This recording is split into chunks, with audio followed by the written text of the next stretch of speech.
Assalamualaikum warahmatullahi wabarakatuh. Jumpa lagi dengan saya Maulidia. Kali ini saya akan membahas tentang filsafat pendidikan. Pasti kalian bingung kan? Apa sih filsafat pendidikan Islam itu? Nah, mari kita bahas. Yang pertama, etimologi dari filsafat.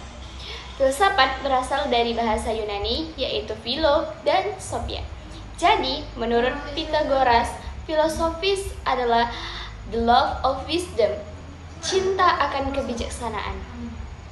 Jadi, saya berpendapat bahwa filsafat adalah upaya dalam mencari kebenaran, maka di dalamnya ada proses berpikir yang runtut, rasional. Meskipun ada berbagai macam aliran, sepertinya ini sudah saya jelaskan di video saya sebelum-sebelumnya ya. Yang kedua, pendidikan. Apa sih pendidikan itu? Kalau kita melihat dari definisi di Kamus Besar Bahasa Indonesia, ya KBBI, kependidikan adalah kata yang diberi awalan ke dan akhiran an. Artinya adalah cara mendidik, yaitu upaya untuk mengubah perilaku atau sikap dari yang terdidik. Artinya, pendidikan itu adalah pedoman tentang pengetahuan, keterampilan, sikap, ataupun kompetensi-kompetensi yang perlu dikuasai bagi terdidik. Berikutnya adalah terminologi dari bidang pendidikan Islam.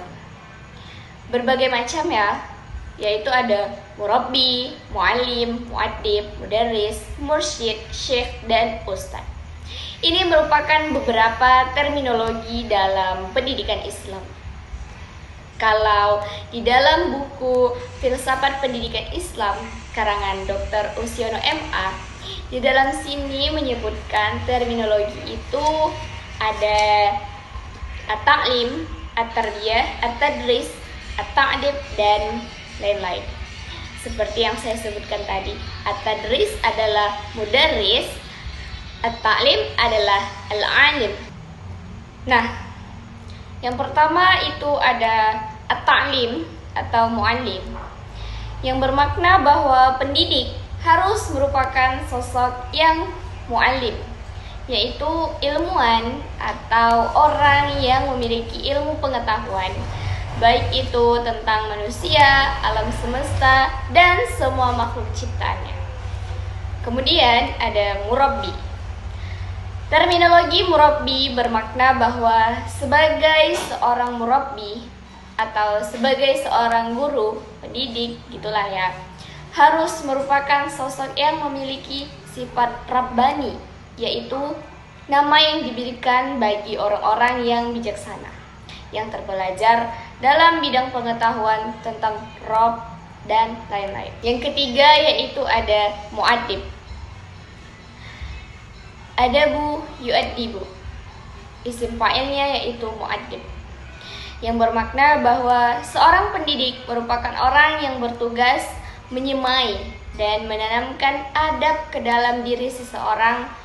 Untuk itu, seorang guru biasanya disebut guru haruslah memiliki adab karena agar ia mampu mendisiplinkan diri sendiri dan orang lain. Selanjutnya yaitu ada mudarris atau at-tadris ya. Berasal dari kata darosa yudarrisu.